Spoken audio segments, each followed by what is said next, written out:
Halo guys, bertemu lagi di channel YouTube ini. Kali ini saya akan membawakan materi pada mata kuliah statistik bisnis, yakni materi tentang distribusi probabilitas diskret. Dalam hal ini kita akan belajar untuk menggambarkan, menganalisis, dan menghitung probabilitas pada distribusi Poisson dengan rumus dan dengan menggunakannya di SPSS. Sebelum lanjut, kita perlu mengetahui terlebih dahulu apa sih itu distribusi Poisson dan bagaimana ya cara penggunaannya. Jadi guys, distribusi Poisson menjelaskan berapa kali suatu kejadian muncul selama rentang tertentu. Rentang tersebut dapat berupa waktu, jarak, luas, atau volume tertentu. Contohnya, distribusi Poisson digunakan dalam menghitung probabilitas banyaknya kamu menggunakan telepon per menit untuk menelepon pacarmu. Yang kedua, jumlah huruf yang salah ketik per halaman koran. Yang ketiga, jumlah skor gol pada pertandingan sepak bola kampus, tapi bukan pertandingan untuk memenangkan hati kalian ya guys ya. Dan yang terakhir yakni banyaknya bakteri dalam 1 tetes atau 1 liter air. Oke guys, sekarang kita masuk pada eksperimen kita untuk menganalisis dan menghitung probabilitas distribusi Poisson. Yang pertama, kita akan menggunakan rumus secara matematisnya dulu. Baru kita akan menerapkannya pada SPSS agar kita tidak hanya mengetahui tapi kita benar-benar bisa memastikan jumlah atau hasil yang kita dapatkan apakah sama atau tidak. Jadi guys, untuk menganalisis probabilitas distribusi Poisson, saya mengambil contoh data dari website Badan Pusat Statistik atau BPS. Lalu, kita buka ekonomi perdagangan di sebelah kiri. Kita cari transportasi, dia biasanya di paling bawah ya guys. Lalu, kita masuk dan ya inilah semua datanya. Dan saya memilih data di nomor ke-6, yakni dengan judul tabel jumlah barang yang dimuat di Bandara Utama tahun 2022. Jadi ya seperti ini ya guys datanya. Dan untuk mempermudah dan memperjelas, saya sudah menyalin datanya ke Excel seperti berikut ini. Ya ini bisa kita lihat bersama datanya seperti ini ya guys. Baik, sekarang untuk menggambarkan perhitungan probabilitas Poisson, kita asumsikan jumlah barang yang tertukar saat melakukan muatan pada penerbangan domestik bandara-bandara utama seperti yang kita lihat pada data tadi. Jadi, kita akan mencari dengan mengasumsikan adanya banyak penerbangan tak mengalami penerimaan barang yang salah dari tibanya barang, muatan karena hilang atau tertukar, ada beberapa yang salah satu barangnya tertukar, sedikit yang 2 barangnya tertukar, dan jarang yang memiliki 3 barang tertukar, sampai seterusnya. Jadi guys, kita masukkan data dengan mengambil contoh pada penerbangan domestik di Bandara Utama Poloria pada bulan Januari yakni 1528 dan kita asumsikan untuk menerapkan ini pada metode distribusi Poisson dengan menunjukkan total sebanyak 764 barang tertukar, entah disengaja atau tidak. Ini hanya asumsi kita saja ya guys. Jadi guys, rata-rata hitung jumlah muatan barang yang tertukar di tiap penerbangan adalah 0,5. Angka ini kita dapat dari 764 dibagi 1528. Ya, jadi mu atau minnya adalah 0,5. So guys, jika jumlah barang tertukar yang dimuat pada tiap penerbangan mengikuti distribusi Poisson dengan mu sama dengan 0,5, maka kita dapat menghitung berbagai probabilitas atau peluang menggunakan rumus atau metode sebagai berikut, yakni rumus distribusi Poisson seperti berikut ini. P dalam kurung X sama dengan mu pangkat X dikali E atau logaritma natural pangkat min mu per X faktorial,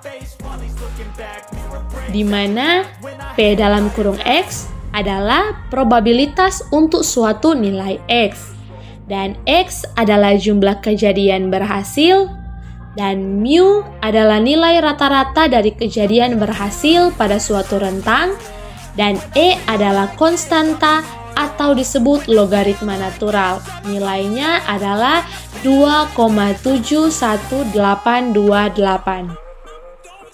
Sebagai contoh, seperti yang sudah kita asumsikan dengan mengambil angka pada data, yakni probabilitas dari tidak tertukarnya barang muatan apapun adalah, jadi mu-nya sama dengan 0,5. Maka P dalam kurung X sama dengan 0 sama dengan dalam kurung 0,5 pangkat 0 dikali dalam kurung E atau logaritma natural pangkat min 0,5 per 0 faktorial, hasilnya setelah dijumlahkan sama dengan 0,6065. Dengan kata lain, bahwa barang yang dimuat di Bandara Utama Polonia pada bulan Januari bisa dikatakan 60% penerbangan domestik tidak akan kehilangan ataupun tertukar barang muatannya. Dan berikut adalah probabilitas dari satu barang yang tertukar, yakni seperti tadi ya, mu sama dengan 0,5. Jadi P dalam kurung X sama dengan 1 sama dengan dalam kurung 0,5 pangkat 1 dikali dalam kurung E logaritma natural pangkat min 0,5 per 1 faktorial. Dan setelah kita jumlahkan, kita mendapat hasil 0,3033. Jadi guys, kita akan memperkirakan untuk mendapati satu barang hilang atau tertukar bisa dikatakan adalah sebanyak 30% pada muatan.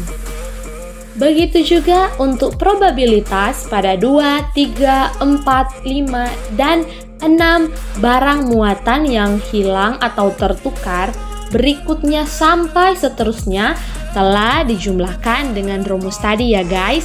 Dan hasilnya sebagai berikut. Ini ya hasilnya guys.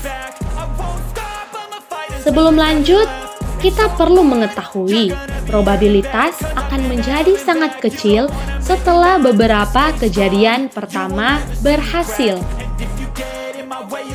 Oke guys, tadi kita sudah menghitung dan menganalisa probabilitas Poisson dengan cara manual.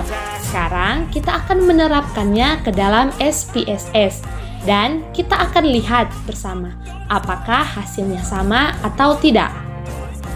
Jadi, kalau kita sudah masuk pada SPSS, kita klik saja pada variable view.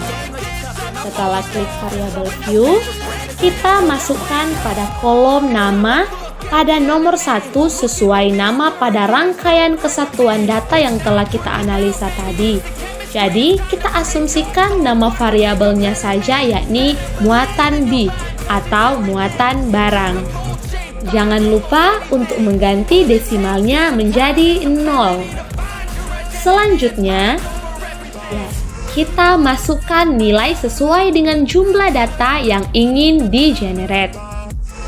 Seperti pada data yang kita analisa, yakni 0 sampai dengan 6 atau 0, 1, 2, 3, 4, 5, 6. Tapi bisa juga kita tambahkan sesuai yang kita inginkan atau sesuai pada data yang kita cari probabilitasnya.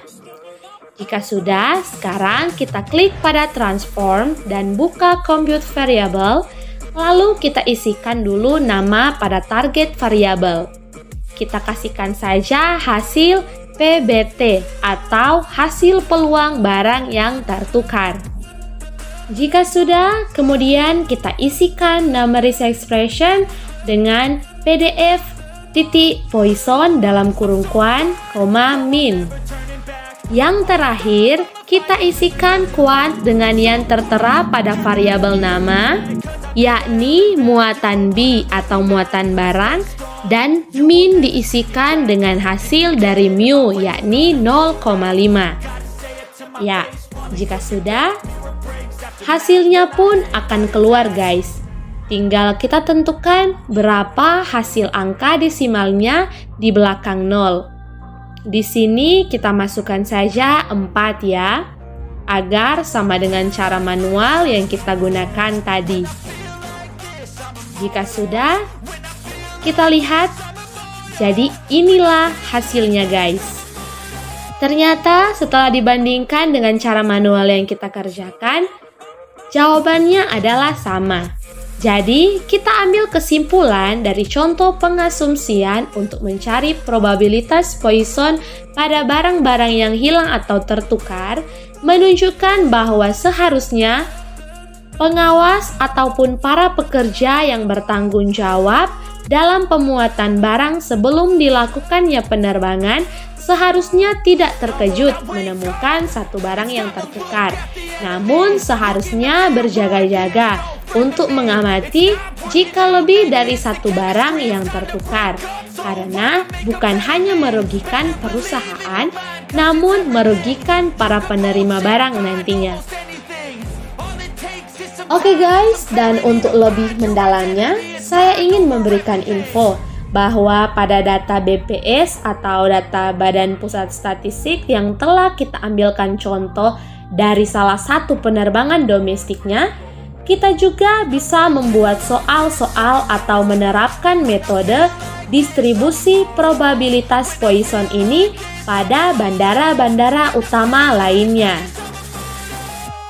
Ya guys, sebelum kita masuk pada penutup, saya ingin membagikan tabel Poisson untuk berbagai nilai mu dari 0,1 sampai 0,9. Jadi gambar tabelnya sudah saya masukkan pada layar, teman-teman sekalian bisa melihat dan mungkin bisa mempermudah jika ada satu soal berikut yang kita temui dan mu-nya adalah 0,1 sampai dengan 0,9. Silakan disimpan untuk kalian yang membutuhkan, dan sekian presentasi dari saya. Sekian dari saya, terima kasih untuk teman-teman sekalian yang sudah menyimak. Semoga tutorial dari penggunaan SPSS pada probabilitas Poisson ini dapat berguna untuk teman-teman sekalian. Have a nice day guys, bye-bye!